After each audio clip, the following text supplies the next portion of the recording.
Welcome to You Only Know What You Know, a podcast by Compass Health Center about the sometimes messy, always meaningful work of parenting and mental health. I'm Britt Teasdale, a writer, photographer, and parent of 2 young children. And I'm Beth Hope, a clinician with more than 20 years of experience in youth mental health and a mom of 2 teens. We're here to bring honest conversations, clinical insight, and real-life parenting perspective to the table. Today, we're talking about teen mental health. For so many parents, it can feel hard to know what's typical and what's not. How do we know what to do and where to go when our child is struggling? What do we do when a teen seems to shut down or feels overwhelmed? This episode is about meeting teens where they are and giving parents permission to take a breath.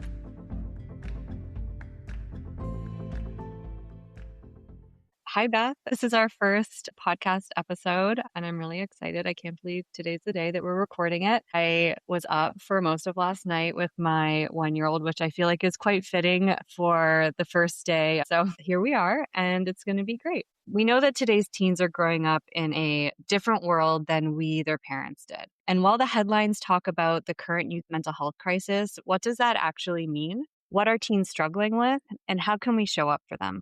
Joining us today are Dr. David Schreiber and Dr. Claudia Welke, both child, adolescent, and adult psychiatrists and the co-founders of Compass Health Center. They've spent decades supporting children, teens, and families through mental health challenges, and they're also parents. Today, they're going to share with us what they've learned from both sides of the conversation. Thank you guys so much for joining us and being our guinea pigs in our first episode. Just to kick us off, it would be great for each of you to tell us a little bit about yourselves and your professional backgrounds. Beth and Britt, thanks so much. We're so excited about this as well. I'm Claudia Welke. I'm a child and adolescent adult psychiatrist, and I'm also the mother of 3. I have 1 adolescent and 2 young adult children. So really excited about just shedding light on this topic that is it's just on everyone's mind. David Schreiber. I'm a child adolescent adult psychiatrist as well. I'm a father of 5 children, 2 young adults, 2 teens, and 1 soon-to-be teen. Britt, it's funny, you said that you had a 1-year-old you were up with. I was up with my child, who's much older than yours, and it's 2:30 in the morning. So I guess we're always up with our. We're always up. It's a common thread in parenting. Never ends. We never sleep. Thank you so much for telling us a little bit about yourselves. Is there something that we may not know about your background that might not be obvious, that we wouldn't see in your online bios per se? I think the one thing that I'll say is, and I think throughout my career, I've sort of gotten questions from people and just, friends or people in the community saying like, well, you're a psychiatrist. Like, how do you handle this at home?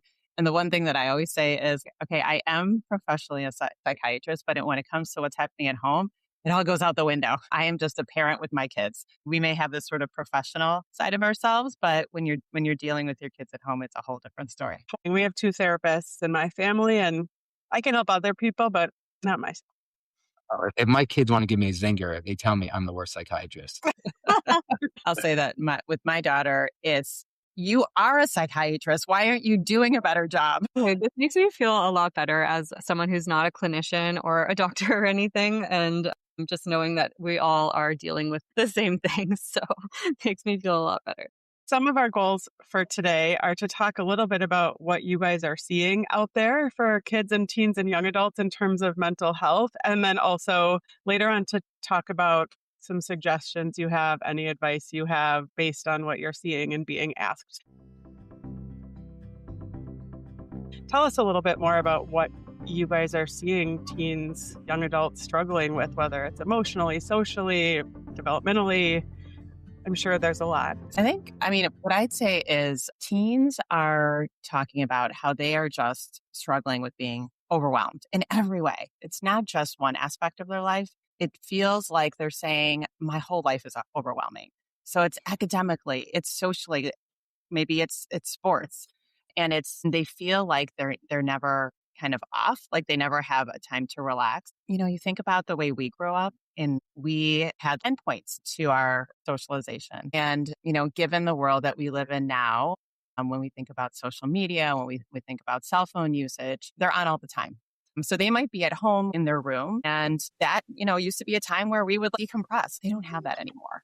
They're still being, and some might say even sort of assaulted with what's happening on social media. Like, oh, this group of friends are out and they're getting ice cream right now, or they're at a party right now and I'm at home. The biggest piece is never having time to sort of be off. And that's a lot. We're just having a lot more difficulty with like the emotional regulation. The pressures of the world that we live in are different than they used to be. And so we've got these kids who are dealing with high levels of pressure, but they're still kids. They're adolescents. It's an adolescent brain. We know that the brain does not develop fully until 25. And so we're talking about these teenagers who have not been able to develop emotional regulation. They don't have those skills. So you put those two pieces together in terms of more pressure and these lack of skills, and we're seeing a lot of emotional output.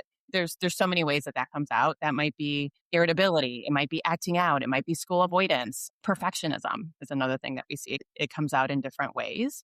I think at the end of the day, they're struggling. As clinicians, we always look for symptoms, and symptoms are deviations from the norm, right? The problem that I'm worried about is that kids aren't complaining sometimes, that they've accepted so much of these behaviors to be such normalized behaviors. That scares me. In addition, is talking about stress is just expectations. The kids' expectations of what they think they should be, they can be, where they should be, and the things that they should be doing, it's just so unrealistic and unfair. But again, those expectations become so normalized. So us as society has normalized so many bad behaviors that we would have said those are symptoms years ago. Now we're saying that's normalized behavior, and that's a problem. I'll often hear from parents, but everything is important. And while they don't want to put pressure on their kids, and they would probably agree with everything that you guys just said, how do we set limits when it actually does feel important? I didn't want to get my kid a cell phone or give them social media until at least 8th grade, but then they're missing out on plans. And I don't want to put pressure on my kids to get certain grades or participate in 8 bajillion clubs, because that's too much. But also they're hearing from everyone that in order to pursue their collegiate goals, they have to do these things. So when everything feels really real and important to these teens and also their parents, I think what we're hearing from parents is it can be so hard to know how to guide them. Do you have any advice for parents in that realm? It's such an important piece where we need to make sure that parents also are given grace and that they're giving themselves grace and compassion, because as you just pointed out, it is harder than ever to parent kids. We just said that the world that the kids are living in is just so challenging, just as challenging to parent. That's something that I feel also personally, and it's a balancing act. And guess what? There's no right answer. There's no perfect way of doing this. Every child is an individual. So even within a family, I will speak personally, I have 3 kids. They are all very different, and I have to parent them very differently. And that makes it challenging because you sort of have to play off of what their strengths and what their weaknesses are and make decisions in real time. It's not easy. I know I'm not fully answering your question because I don't know that there's a perfect answer here. What I kind of tend to do is zoom out a little bit, and I start asking questions in terms of what are we doing as a society? What can we do as communities? Because I think parents, they're doing the best they can in their families, but we really do need to zoom out. And like, we're starting to see it, right? Like we're starting to see things like cell phones need to be checked in at the beginning of class. And we saw what Australia has done recently. So I think we're making some movement, and it is just hard. It's funny. Last night, my daughter's turning of the age that in my household, you get a phone. And typical me, my father likes to take videos. And I was taking a video and I said to her, I know you've been waiting for years for this moment. You're so excited. At the same time, I've been dreading this moment. And I think what the lesson for me is that so much of the decisions we make, we feel society has to make them for us today. And we can't forget that in our home, we still have to make our own decisions. But we do have to figure out the balance as to, yes, a teenager doesn't like to stand out. And so how much are we forcing them to stand out to hold by our norms in our household? So there has to be this level of balance. But what I do recommend to people is don't feel like you don't have any power in that. We need the community to partner, as Claudia just said. But at the same time, as we in our household to have our rules, our lives still have those rules, we have to figure out the right balance. I feel like there's a lot of fear that goes into parenting these days, especially with the constant influx of social media and just parenting advice. I'm not sure. I'm very new to this parenting journey. My eldest is under 6. It feels like you would get most of your parenting advice from peers in your community and just all of that. But now we have this added pressure of all this information that we're getting online. It's constant. And a lot of it feels very fear-based. Do you find that parents are kind of lost in how to navigate the influx of information that they're getting? And how do you really distinguish what's evidence-based and what's not? I would just say it's important to recognize that there'll never be enough self-help books and that there's always a next book that's great at telling us how to be a great parent. And I think it's important to kind of recognize that everyone has their own different kind of child and we are different kind of parents. And I just be careful to always assume somebody out there has a better idea than you. Parents are trying the best. We're all trying our best. And it's important for us to be comfortable. It is scary at times, but it's a wonderful experience to be a parent. And don't be scared about being a parent. We all become our best parent when when our kids grow up. And that's just the reality. We all wish that we could start the parenting journey now once we know so much more. You mentioned both of you, how each of your kids are different and you have to parent each child differently. And yet so much of parenting feels like trying to parent your kid the same way that their friends are being parented. And why do we do that? We know that about our own kids. And yet the parents are looking and the kids are saying, yeah, but this kid that, and in this household that. And for some reason we get it in our own houses and not with others. And it feels like all of this pressure. That's the oldest trick in the book, right? Like every teenager is like pointing towards, well, my friend can stay out this late, or my friend can do this, or my friend can do that. But I want to come back to Britt when you initially asked this question and you pointed to this question of parents being scared.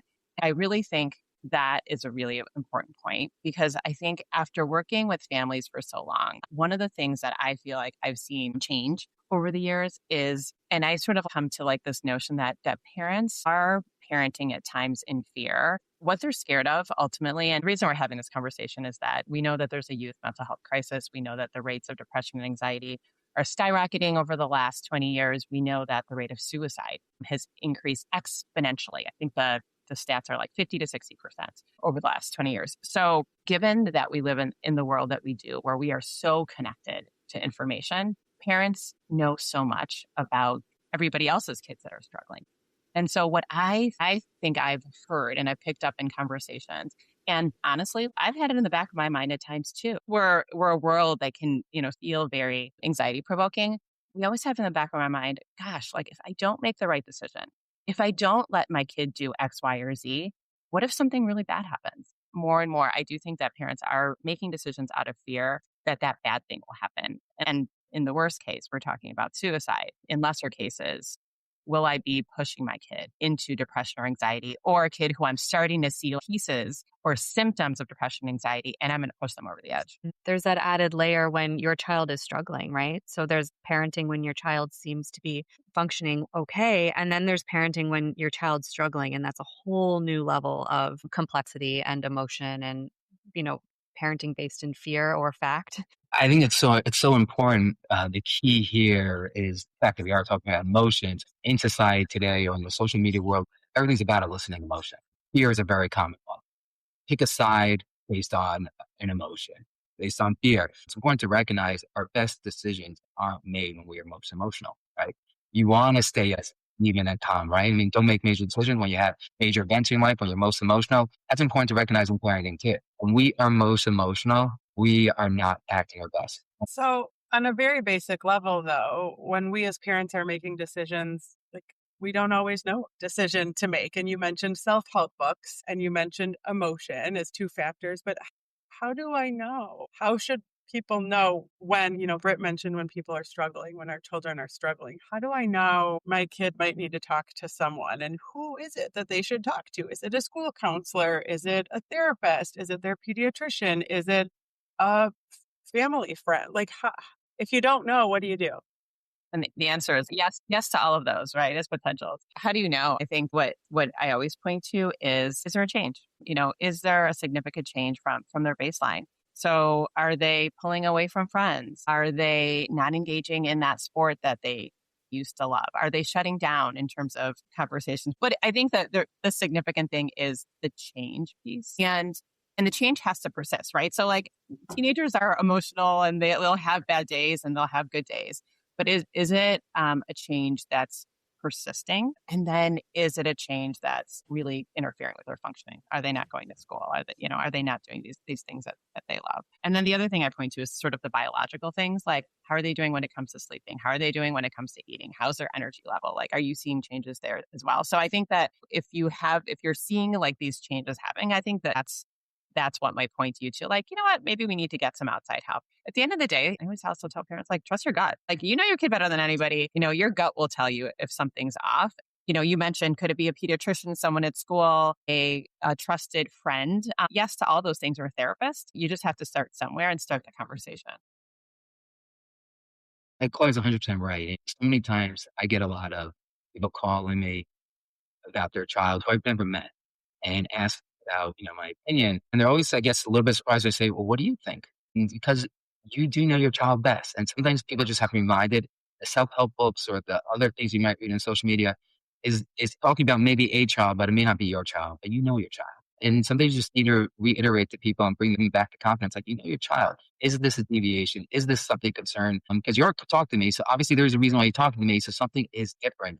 And you're talking to me for a reason because you know your child best. How long would that type of deviation from the norm last before they should really reach out for maybe some additional support? What's normal kind of ebbs and flows in terms of behavior, and when is it indicated that they actually might need some more support? How long would those symptoms, if you will, last? It never hurts to ask if you have a concern.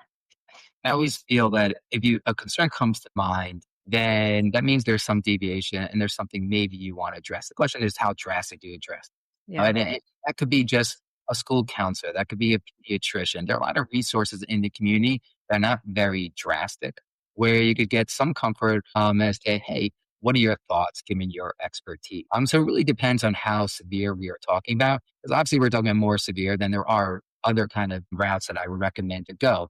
But if you're just trying to kind of feel it out, there are resources out there. But if it's more concerning, then there are other resources that we could talk about that are important to be available and to be aware of. Yeah, I agree. The level of impairment is what's going to point you to what the intervention is going to be. You know, the Bible of psychiatry is what we call the DSM. That would tell you 2 weeks. That if you're seeing symptoms for 2 weeks, that like now we're looking at, potentially more significant illness.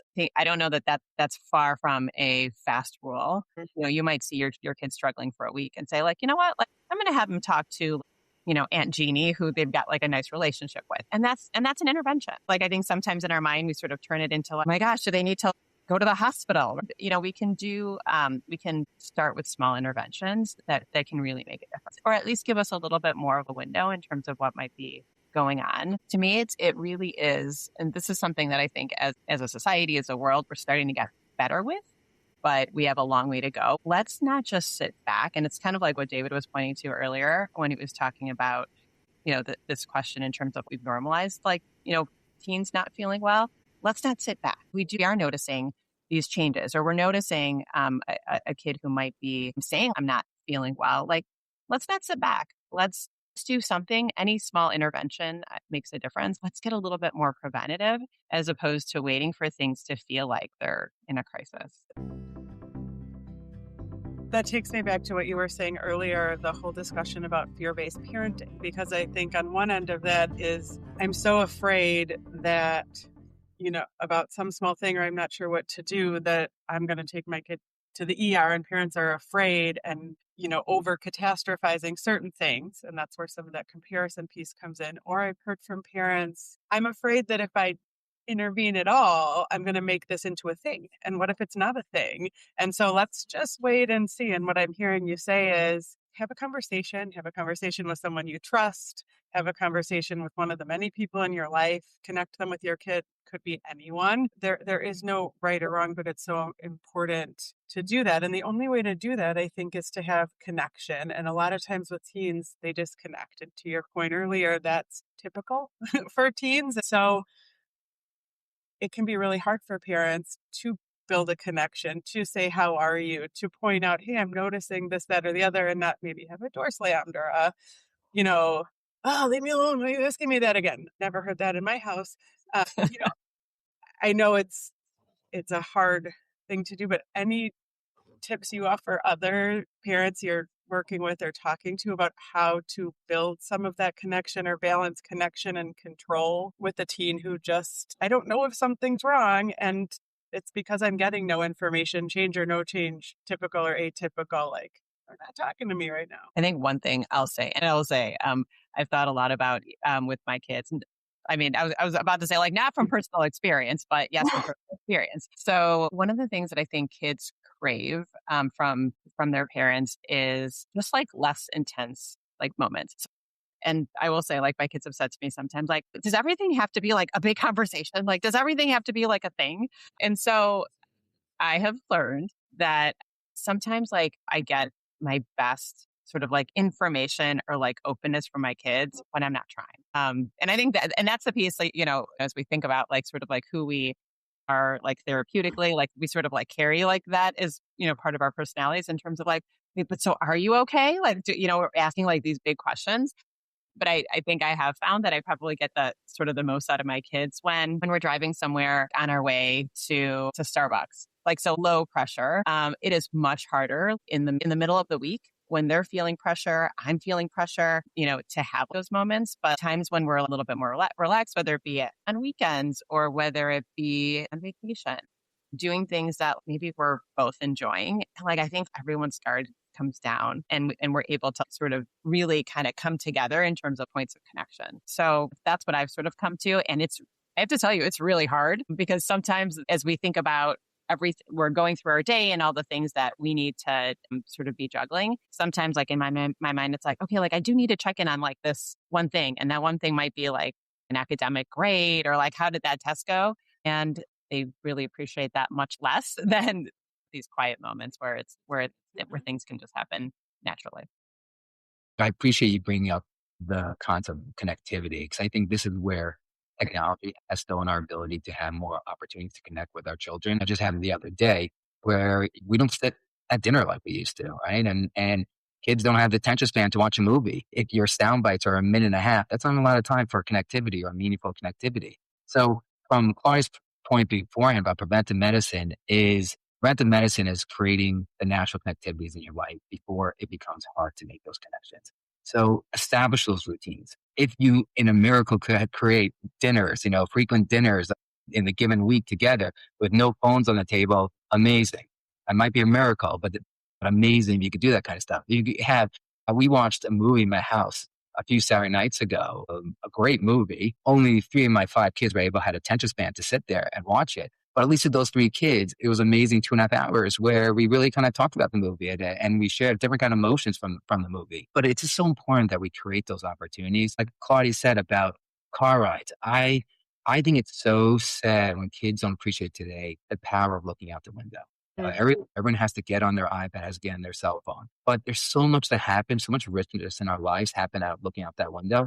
And to make sure we I kind of mandate in my cars, there's no technology. You could be bored and look out the window or you could talk to us. But that's kind of how it has to be. I think those are the kind of things. It's important for us to establish those rules and those preventive medicines to have those connectivities before you're really struggling to find them. And then it's very hard to backtrack. So I want everyone to hear that if they try to put that rule in at home, I know I have a similar rule. If you get pushback, you can just say, Dr. David Schreiber, founding psychiatrist of Compass Health Center, has said that this is important.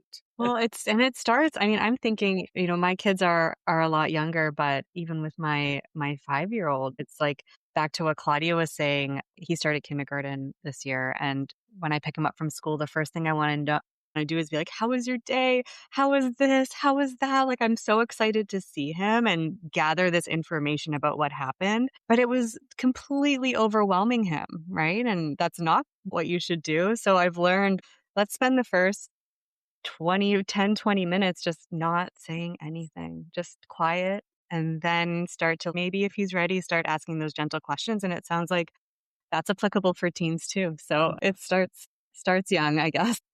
But it sounds like you're doing what I think every good parent and what we all try to do, which is you're learning your child. You picked up early on, like this was his cue. His cue was he was getting overwhelmed with that. And so you sort of backed off. Now you probably get those answers later on in the day. Your child number 2 might come, might come running out the door and be like, oh, this is what happened. And let me tell you this. And let me tell, because that's how different they are.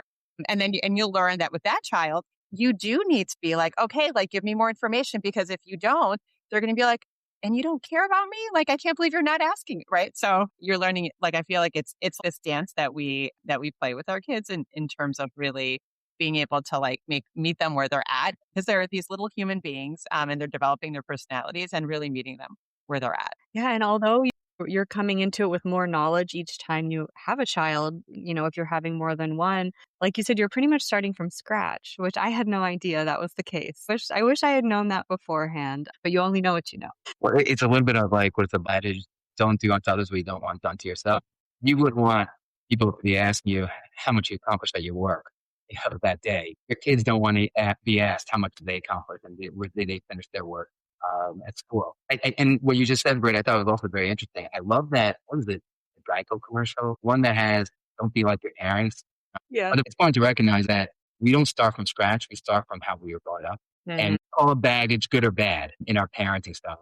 Oh, that's another big one. Maybe we'll do an episode on that. Unlearning things that you don't want to bring with you into your parenting journey, even though the good and the bad. You're right. That's a whole other conversation. Looking at David and seeing the grit book behind you, I don't know how you feel about the grit book, but one of the things that comes up a lot, and of course it varies by child, is when my kid is struggling, whether that's sadness or worry or refusal, whatever it is, shutdown, other than knowing what we know about our own kids, which sometimes is a lot and sometimes not. Do you guys have any guidance for when to push to try to build resilience, because we know, we want to believe, or we know and we want to send the message that we believe our kids are capable of pushing through hard things, and when they're a puddle or in tears or really struggling, to just nurture and hug? Because I think that comes up all the time, and it's really hard for parents in those moments to know when to set a limit or when to push and when to just, well, at least console.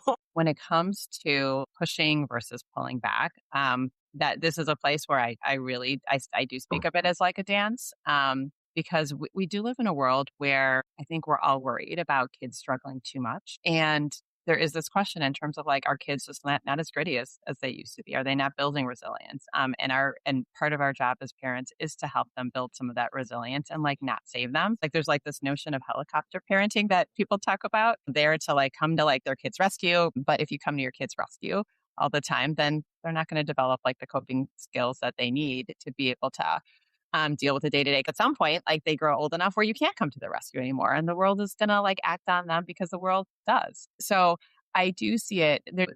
It is a dance. Sometimes like you push.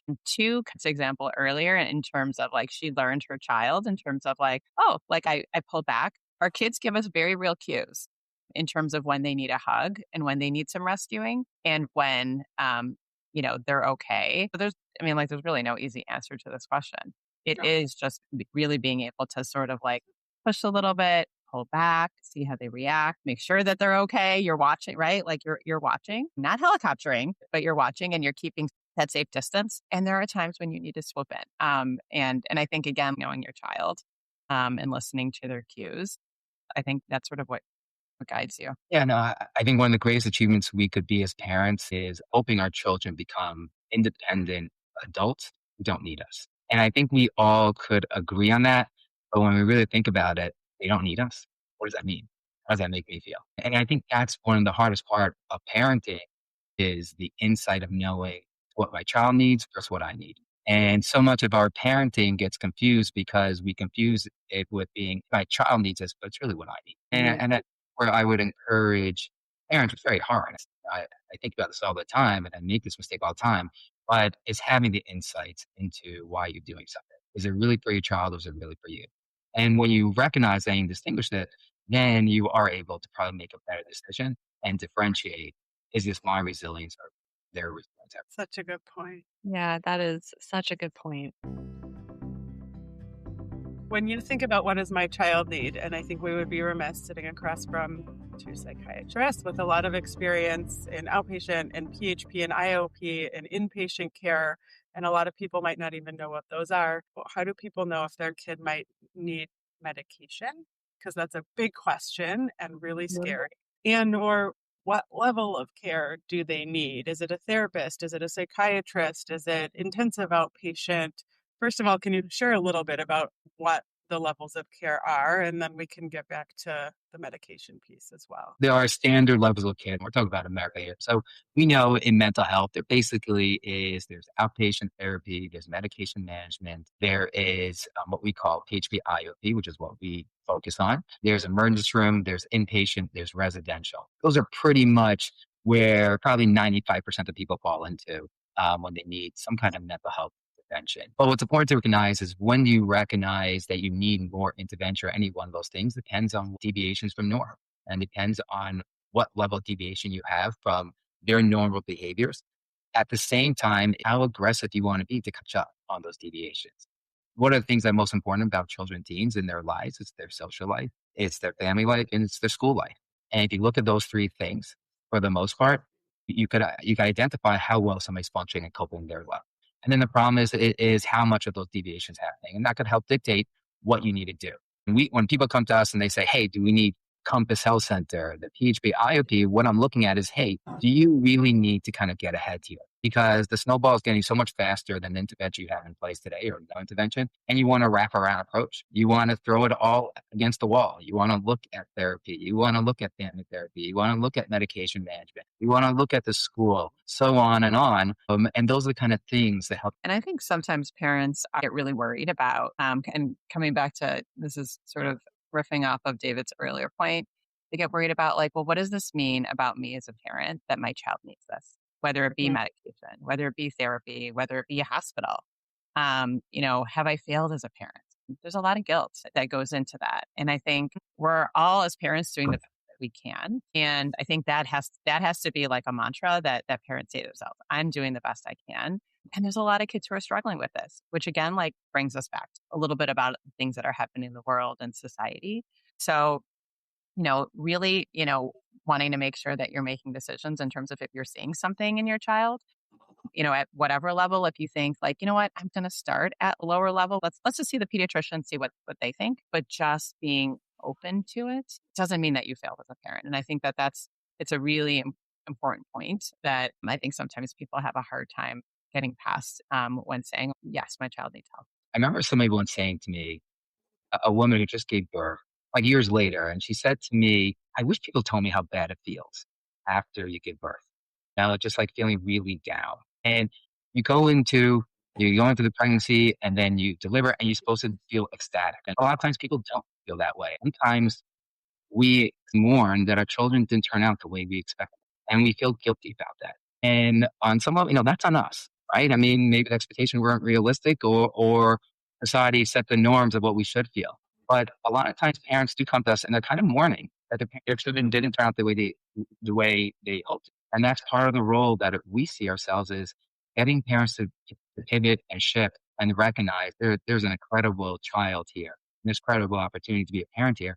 Sometimes we just have to shift our expectations. And that's the healthy shift I need. Yeah, one of the things we're trying to do with this podcast is bring up some of those questions, right? Because I loved what you just said, David, about when you have a child and you sometimes can feel really sad after. I remember when I was going to have my first child and my sister-in-law said, "Right, you're going to have this huge cry like 2 or 3 days after you have the baby and it's okay. It's okay and you're going to get through it, but you're going to have this huge cry and I just don't want you to be taken aback by it." And I'm so glad she told me because I had no idea. I think I would have thought that I was going over the deep end and I didn't love my kid and, all these things if she hadn't have told me that. So it's having these conversations with other parents, but experts like both of you, and really knowing like what are our options. And I want to kind of bring it back to the levels of care again too. I love to think of PHP and IOP as kind of preventative care too. It can act as preventative care, right? So if someone is struggling, they can, enter into this level of care to prevent the need to go to the hospital, to prevent, an ER visit or inpatient hospitalization. And so I was wondering if you could maybe speak a little bit to that, as well as maybe someone who hasn't navigated the mental health system. I know I hear a lot from friends and just people in general, how confusing it can be. And you really have to be your own advocate throughout it for yourself or your child. Yeah. And this is, I think, one of the things that David and I are so passionate about is really getting the word out in terms of what PHP and IOP are, which sometimes people speak of it as like the intermediate levels of care, because as you described, it's sort of the in-between between outpatient and inpatient or residential where people are sort of sleeping in treatment. And so what I do is when I'm describing it to a teenager, what I say is like, it's kind of like school. But instead of going to school, you're going into treatment. The hours are about the same, like 9 to 3-ish. And you're getting enveloped in this treatment team who's working with you. You've got an individual therapist working with you. You have a family therapist. There's a teacher there who's helping you make sure that you're keeping up with school. And there's a psychiatrist or psychiatric nurse practitioner who might be working with you in terms of figuring out is medications right for you or making changes. When you think about partial hospitalization, like that sounds scary. Like anything having to do with like hospital in the word sounds really scary. So just trying to like normalize it. It'll be part of your day-to-day structure. It's going to be a part of your structure for several weeks, maybe a few months. And then you're going to get back to your day-to-day. The whole goal is to get back to whatever it is that you love doing. And I know that kids don't love school, but getting back to school, getting back to those sports or those activities that you love, that's our goal. That's your goal. That's what your family wants as well. Most people don't know what it is. When I think about that, that's why navigating the system, which is like to the point of your question, Britt, it is confusing because as a parent, like most of them really just know, okay, outpatient, my child can see somebody once a week. That sounds good, depending on like how much care they need. Or they know that inpatient, which sounds really scary. Oh my gosh, like you're going to lock my child in a hospital and they're not going to see me, and psychiatric hospital, like even saying that sounds scary. I think it's why we're so passionate about the fact that part of our mission is just to educate people, families, so that they know that there is this level of care that's not scary. Yes, the word partial hospitalization might be scary, but if you walk into what these programs look like, it's not scary at all. It actually kind of looks like a school. And you're looking at people who look just like you, who are sitting in a group talking about things just like you and are struggling with things that you may be struggling with. So really so important that we just educate because sadly today, if you haven't had somebody you love need partial hospitalization or these intermediate levels of care or know somebody who's needed it, you probably have no idea. I always say, if I ask my neighbor, do they know what partial hospitalization is? They're going to say no. Most people don't know. But they probably do know someone who's benefited from or who has been a part of PHP or IOP. They just don't know that they know because you only know what you know. Yeah. You know, so true. A lot of people don't know the reason why they go inpatient is because there's no other access. So they go into a situation that might not be the most ideal for them, but because that's the only place they can go, or the emergency room, that's the only access point they could send them is to inpatient. And that's where I love and I really appreciate the partial hospitalization model. Again, I do hate the name. It's a medical name and I wish we could change it because I think it's far more, I don't know, fear factor or scary than it should be. What we do in PHP is that what we do is we keep you with your family. We keep you living a life while we support you in that life structure. And all the kind of things that we talk about, those interventions that kind of help you perform in life at the same time of getting those interventions, which gives you a better outcome. And that's why we see a very low recidivism, which is this idea of coming back to us over periods of time because you're getting that kind of structure and those kind of interventions in a way that's closer to living life than not. So we talked a lot about what you are hearing from parents, but since you also have seen many children and teens and young adults in your professional lives in therapy and psychiatry, what are some things that you've heard or consistent messages you've heard that teens have shared with you that they wish their parents knew or did differently or was maybe really helpful? I think one thing I'd say is I think kids, and boy, it's going to sound a little cliche, they just want to be understood. I think that they really want parents to understand that they are trying, that their behaviors might be showing I'm not interested or I'm disengaged or I'm not trying, but that many times they're just trying to keep their heads above water. That's something that more and more I'm hearing from kids, like this world is really hard. Your perception might be that I'm sort of doing the minimum.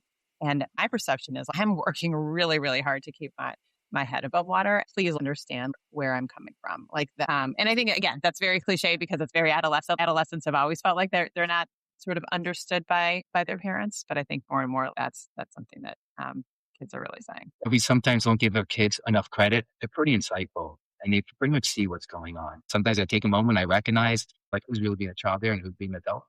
And I think it's important to recognize. Yeah, and what you said earlier about mourning and going through that perception of our children, our teens versus who they are, and that kind of goes to Claudia's point too. Like they want parents to see them as they are, as they truly are, and also remembering that sometimes that can feel really hard for parents, right? What would you say to a parent who feels like they're failing right now? You know, like they're listening to all of this and they're like, this all makes sense in theory, but how am I going to put this into practice? I feel like I'm failing. What would you say to them? My gosh, I would say, please have self-compassion. Like start there, start with self-compassion, start with grace. We are all just doing the best that we can. So I think that's definitely the starting point. And then the other thing that I'd say is like, ask for help. Lean on friends. One of the things that I do see more and more on social media is parents reaching out to other parents and saying, gosh, like this is what's happened. I need resources. Please let me know where do I start? So that to me is, we talk about all the problems with social media, especially when it comes to teenagers, but we see a lot of good when it comes to like these parent networks, asking questions in terms of like, where do I start? Where do I get help? Or asking questions in terms of what do I do? And I think that's a starting point. It gives us the feeling of you're not alone. So that self-compassion and then leaning and asking for help, leaning on that community. I think those to me are really two important starting points. When people are worried about failing, I would say is don't think you're so unique. We're all failing at this. And just like our children are learning to be children, we're learning to be parents. That's helpful. What's one small thing that every parent listening could do this week to connect more with their teen? And what can they do for themselves this week to support their own mental health as a parent of a teen? If I can encourage everyone to find a moment to look down their phone some period of time this weekend, there will be a lot more benefits besides for your child, but for yourself as well. And again, I don't want to say something drastic, but just for a period of time. I'll just add on, but it really is, it's really the same answer. It is like find those moments of connections in our busy technology filled lives. Just find those moments where you can just be, and it doesn't have to be big conversations. It could just be side by side. Like we're just like listening to music together. We're watching a movie together. We're going for a walk. And it doesn't have to be a big conversation. We could just be talking about what's the latest album that's dropped. So meeting them where they are. Maybe I might have like that big conversation in the back of my mind in terms of like, wait, how did you do on that last pre-calc test? They don't want to talk about that. So meeting them where they're at in terms of what's interesting to them. And I think that same moment is actually it's sort of what fills our buckets as parents. So I think it sort of goes both ways. Thank you. I think this has been great. I will tell you that this has been fun. I really enjoyed the conversation, hearing from the both of you, even your own experiences as parents. And I'll just like reflect, like to me, this is like just exactly what we were talking about in terms of our kids. Like it's a connection point. That's why these conversations are so great. As we wrap up today, we want to keep in mind that teens are feeling more overwhelmed than ever, and so are parents. It can be hard to know what our kids need in the moment or whether we're doing the right thing. What we hope you take away from this conversation is that showing up matters more than getting it right. Meeting teens where they are, creating small, consistent moments of connection, and staying curious can make all the difference. And just as importantly, practicing self-compassion as a parent matters too. None of us have all the answers. We're all learning as we go. And leaning on your community, a therapist or mental health expert or other trusted supports is not a sign of failure, it's a sign of care. If this episode brought up questions or concerns about your teen or about your own capacity right now, know that support is available. You don't have to do this alone. In our next episode, we'll be focusing on how to support youth who struggle with OCD. We'll be joined by leading OCD researcher and Compass Health Center psychologist, Dr. Chad Weddernock, for a conversation about what parents should know and how they can help. And before we go, maybe this can be a reminder to put the phone down, step away from the screens, and check in with the people around you, including yourself. Thanks for listening to You Only Know What You Know. We'll see you next time.